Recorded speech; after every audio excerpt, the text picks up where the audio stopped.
All right, there we go. That's us. Hey, everybody, how are you doing today?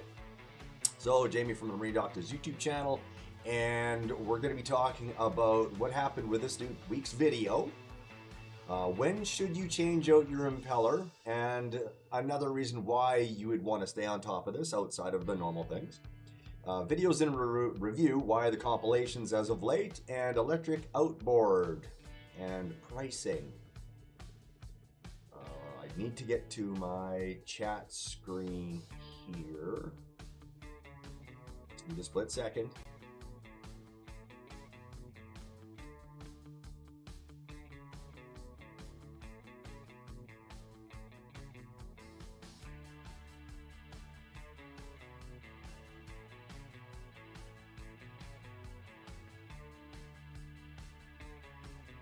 Why am I not seeing my chat today? Anyway, we'll keep on going. I'll see if I can get that chat up and running for us. But what happened with this week's video? So what I plan to do was a video on a 7.5 Mercury motor. And what actually had happened was I can't get the prop off. I was going to do the seal for the prop shaft, and I can't get the prop off, so I've been working at that over the past few days, spraying penetrating oil and whatnot on there, trying to get it off. That's the kind of the long and the short of what happened to that video, so I didn't have it ready for you guys.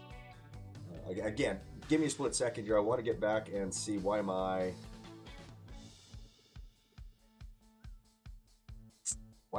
chat isn't working here.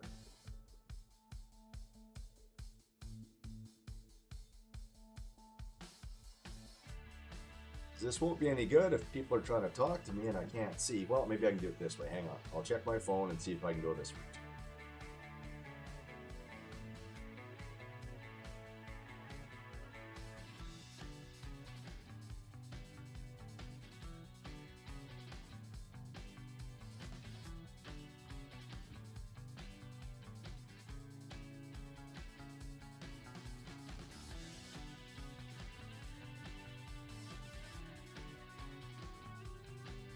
Oh, there we go. Yep, I can see me. I don't know why I can't see myself on the computer here, but I'll turn this down because I do have music playing in the background, and you guys might be hearing that a second time.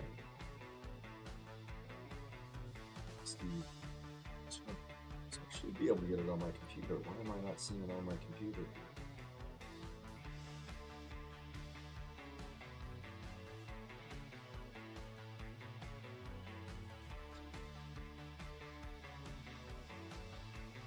Anyway, I guess that's how I'm going to have to get it this time. I'll have to just look at my phone every once in a while and see if we got any chatters. We had some chatters here last time, which was pretty good. It makes things go a lot easier for me and allows for the stream to carry on. There we go. Okay, so when should you change your impeller, and what's another big reason that you should? So obviously the overheating issues, right? You want to stay on top of that. But here's another reason. I had a customer, he called in, and I talked to an insurance adjuster who actually showed up before this customer had called in, or possible customer. A guy called wanting some information, so I thought I would send that information or give that information to you guys as well. So what had happened was his pontoon boat overheated on the water and did some damage. We don't know if there's internal damage on the engine, but a lot of the rubber components melted. So he lost his water pump, he lost the tube going down, he lost the bellows inside the boat. They all melted, and the flappers, they melted. So it's a little bit of a cost to repair this, but what he was trying to do was go through insurance because he believed that it was an insurable process, right? That it was to do with Mother Nature, and that's why his engine overheated. Okay.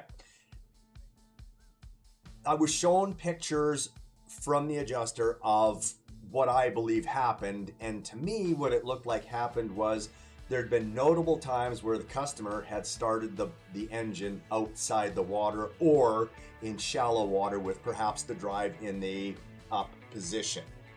therefore not allowing sufficient cooling or lubrication, so to speak, go through the water pump, so it would burn out on the inside, as well as having the exhaust billow past it and burn it out. That's what I saw was maybe happening here. Now, with regards to what was or was not happening, it was up to the owner to figure out or to relay the information of what he believed happened and prove it, right? So he was dead set against the fact that he started it out in water. He also said that he had been using said boat for a number of hours prior to this happening. So he could have maybe picked up some weeds and stopped the flow of the water going through as it covers up the intake, or some other fashion, maybe a plastic bag in the water. He picked it up over the intake and it stopped the flow of the water, causing it to overheat. I just want to do something here and see if this is working right. Sorry. There we go. There's me. Okay. But he didn't have any proof of this. So the next thing that we wanted to do is we wanted to establish what kind of history did he have with regards to maintenance on this boat, right? Because when the adjuster came in, he had said that this customer hadn't changed his water pump impeller since day one. So I think it was, maybe 8 or 9 years old or years that he'd had this water pump impeller still in his boat, or in his drive, sorry. So why I'm touching on this is this. Mercury, and it was a Mercury product, Mercury recommends changing that impeller every 200 hours or every 3 years. Okay? Once he was outside of that 3-year period, we can expect, not in all cases, but some degradation or failure of that impeller. So once the insurance company was aware of that possibility, they said, no, it doesn't matter unless you've got a smoking gun and you've got a plastic bag in your hands, or you've got pictures of weeds blocking that.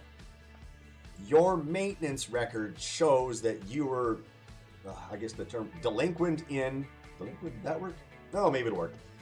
You didn't follow the correct procedures when it came to maintenance for looking after your boat. Therefore, it is quite possible that your water pump impeller just simply wasn't supplying enough water to cool the engine. Okay? Then what happens is the exhaust isn't cooled sufficiently as well, and that now runs down and starts to melt items and compounds the rate of failure of said water pump. So it is possible that he was able to use the boat for an extended period of time that day, and then the water pump finally just failed. Now, I didn't get to see the water pump impeller. All I saw were pictures. So when we look at impellers, we can normally say, okay, this impeller is going to fail, or this impeller has failed for certain reasons. So number one would be the fins themselves no longer want to flex back out and stay straight, right? Well, typically when we take them out, they'll be a bit curved, but if you let them sit long enough, they eventually get straight. If they don't straighten, the water pump impeller is near that point where it needs to be replaced. Another thing is we can see wear marks on the top, or we can see wear marks on the outer edge of the fins. So we want to see a flat surface. So if you were just to look at my fingers here and you were to cut them off so they're straight up and down, that's an edge that we want. But the way some water pumps are designed, especially Mercury with their stainless steel housing, is there's grooves that are on that housing, and we'll get wear on those fins. Means the impeller needs to be replaced.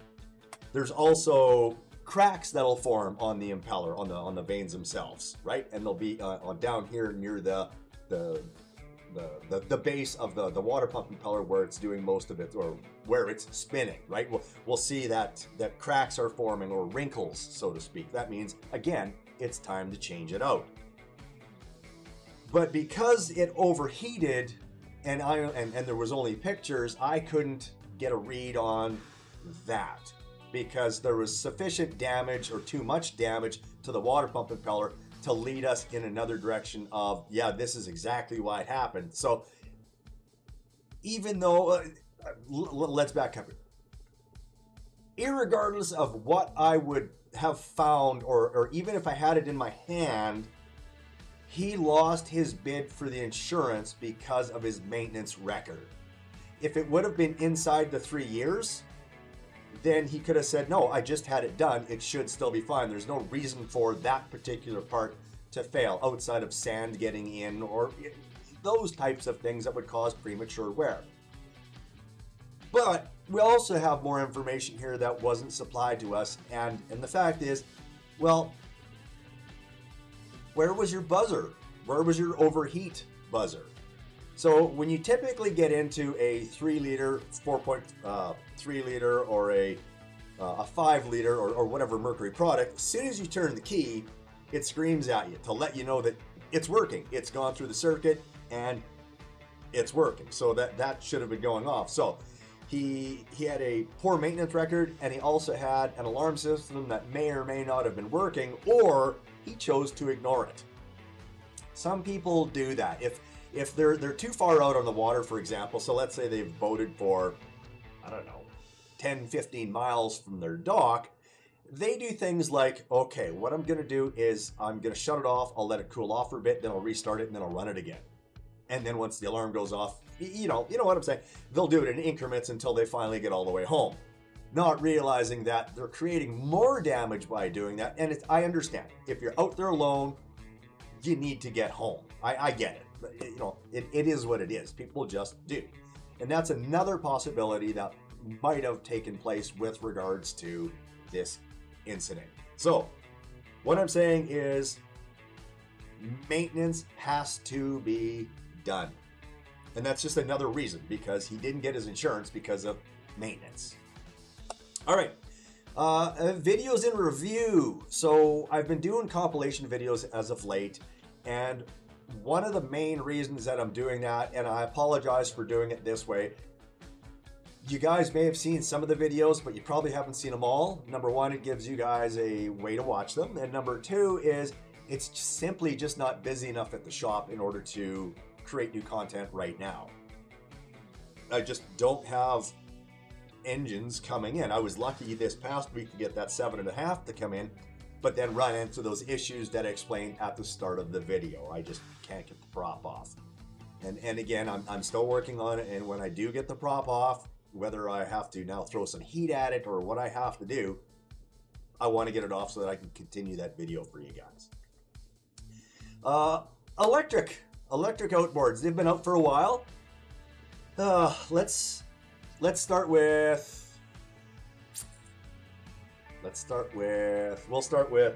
Okay, I know where we'll go. Okay, so I'm on Mercury site here, and the Vader 7.5E. So my understanding, this engine is equivalent to about 3.5 horsepower. Okay, it draws 7.5 watts, I believe is how that works. Anyhow, they've been out for a while, and I've taken the course on the batteries. And gee, what to say about that? It really left me. I don't want to step on toes here. I don't, because I'm a Mercury guy, and this isn't Mercury's doing, but the batteries have so many stipulations and limitations put on them for storage and heat and being cold and things like that in an effort to void its warranty that it's simply mind-boggling. The majority of the video that the course that I took was stating it can't be this hot, it can't be this cold, it has to be charged, it can't sit for this long without being charged. All of these things voiding warranty. So even if I get that engine and I put it into stock, I need to be actively working on that battery. In other words, charging it and keeping an eye on it. And once the battery has been inserted into that particular engine, it's assigned to that engine. You cannot move it from an engine to an engine. It also has a little brain in it, so to speak, that keeps track of everything that little battery's been doing. And anything outside of the norm for that battery is a reason to not warranty it if there's a problem. Keep that in mind. I wanted to lay that out for you guys right at the start. Now, what about the distance? So, or a lot of people, they'll come in and they'll say, well, you know, I'm looking at these electric outboards. How are they? Well, number one is there's not a charging port from A to B, from B to C, and so on and so forth. You're limited to going out, driving for a bit, and coming back home and charging it. You know, if you've got 30 miles, for example, that you need to cover with your little engine, it's not going to be the little engine that can't. You have to have an auxiliary battery. So with the talk of auxiliary batteries, let's talk about the price of an auxiliary battery. And keep in mind, when you do buy an electric motor, you have to purchase the battery separately. So I've got Mercury's pricing up. It's over on my other screen here. I won't bother putting it up here because it's got information on that you guys can't know. But retail price on the 1 kilowatt battery is $14.50. Okay, the little 7.5 that's on the little screen here, the little 7.5, it costs retail $5,060. So in order to get an electric motor equivalent to about 3.5 horsepower, okay, these are Canadian prices, you have to spend $6,500. That's if the dealership isn't going to give you a deal on it. That's if you're paying full pop on that particular product. $6,500 versus what? $1,350, $1,400, $1,500 now for a 3.5? And if you want to go further, you take more gas. I'm not sold on the electric stuff. I think it's a niche market, and will it be successful? To the chosen few.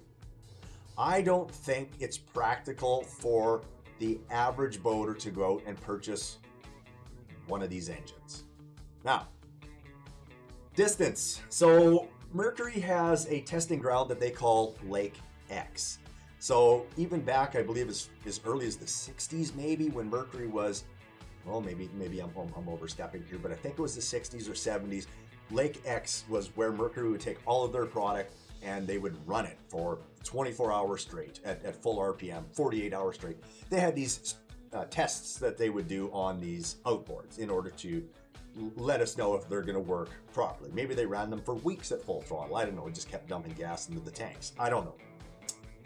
Anyway, the distance around the lake is 5 miles. So around the outside edge is 5 miles. The Evader, 7.5, and I apologize if I'm pronouncing it wrong. It states that, what do we get here? After 1 lap, it was at 100%. After 2 laps, it was at 75%. After 3.2 laps, it was at 50%. After 6.8 laps, it was at 25%. So what they're stating is if we figure this out at the 6.8, we round it up to 7.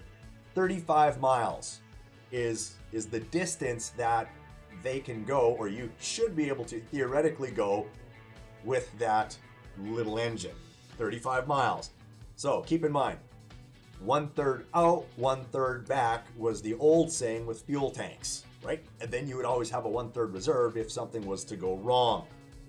So if we look at it that way, let's say we even did half. So we go 15 out, 15 back, and then we keep the extra 5 just in case. But there's a caveat to that. It also states, examples shown are based on Mercury's internal testing. Actual results will vary based on the boat load, conditions, and the battery's state of charge when you first start out. I also want to say that the battery state of charge might be related to the age of the battery, the weather conditions outside will also come into play, right? So we might see dwindling performance because of outside scenarios. It's cold outside, for example. Same thing that we face with electrical vehicles up here in Canada. When we're at maybe 0, it's perfectly fine, but as you start getting colder, excuse me. Oh, pardon me. The performance is worse. So if we have a electric vehicle that's supposed to do 300 kilometers, all of a sudden it's doing 185 because it's just too cold and the efficiency just completely drops off. So, and that's another thing to keep in mind with these electrics is the distance that you're going to be able to utilize them for. So what do we also got here? They have the 48 volts, smart charging. Did they say how long it takes to charge? No. What I am curious about though is, does it come with a charger? So the charger is 110 watts. So I'm thinking you can just plug that into a normal outlet. I'm just looking at our pricing thing over here on the other monitor. So typically when it's listed, see, it might come with the battery. Don't quote me on that. But SmartCraft Connect, that's optional. Prop is yes. Charger. Normally what they'll do is they'll put a Y. So if it says battery, it should have a Y underneath it, and that would say yes, it comes. But it does come with a prop, so you don't have to buy one of those. That's a good thing. Where are we here? Vivid full color display provides all the information you need to enjoy your boating adventures, including range estimates. Well, that's important, isn't it? And an up to the second battery life meter that lets you explore with confidence.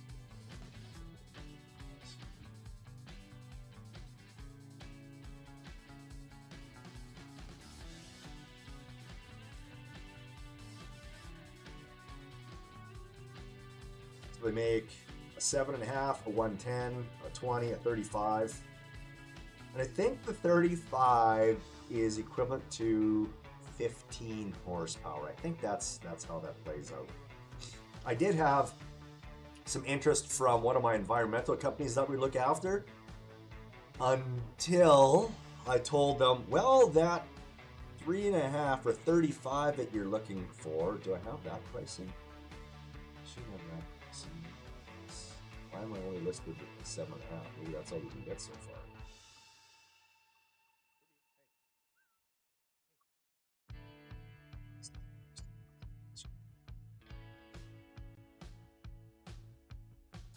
I'll log back in and see.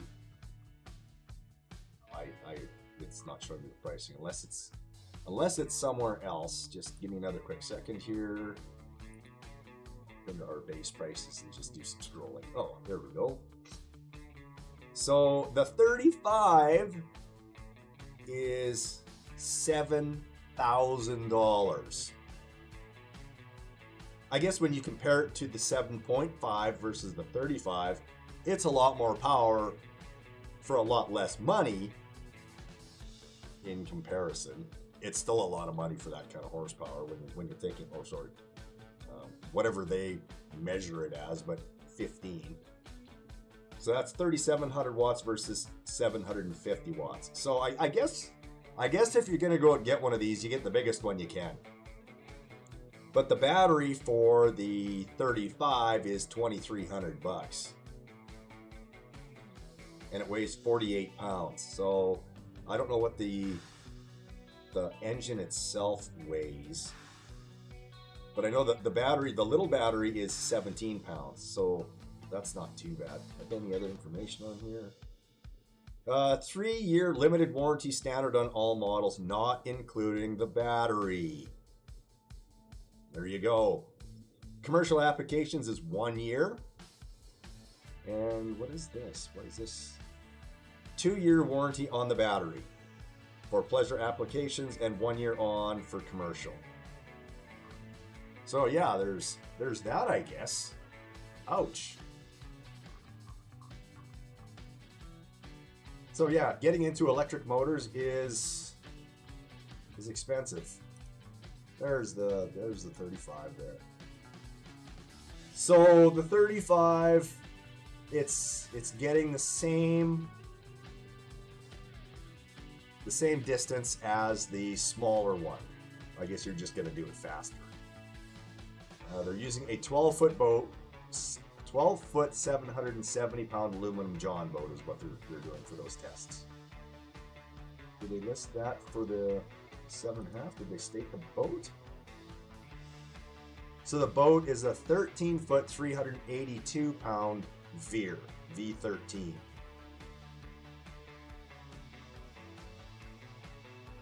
So I really don't know what to say. Outside of they're very expensive and niche market, and I would probably still go with a 3.5 horsepower or a regular 15, because like I said, you can always take extra gas along. You're not going to find dock stations out on the water, and for the price of $1,500 to $2,400 for another battery to go another 35 miles. Ouch. But it is what it is, right? It is state of the art. It's where they've progressed to, or however you want to state it. And yeah, there's that. All right. So that's it for me today. I know it wasn't long. I'm not getting any chatters here, so it's up to me to keep the ball rolling. I just had a couple things to say. In the gym, a dumbbell and a dog. I'll probably do some more of those because I like doing those with the dogs, and I'll put those up as shorts. There's the Discord channel, of course. It's in the lower left hand of the screen, or at least it's showing the lower left hand. So there's that. Feel free to join, and you can ask me questions directly in Discord, and I'll probably maybe even bring them up in live streams if I deem them relevant to everybody else. But outside of that, thanks for watching, and I'll see you guys in the next stream.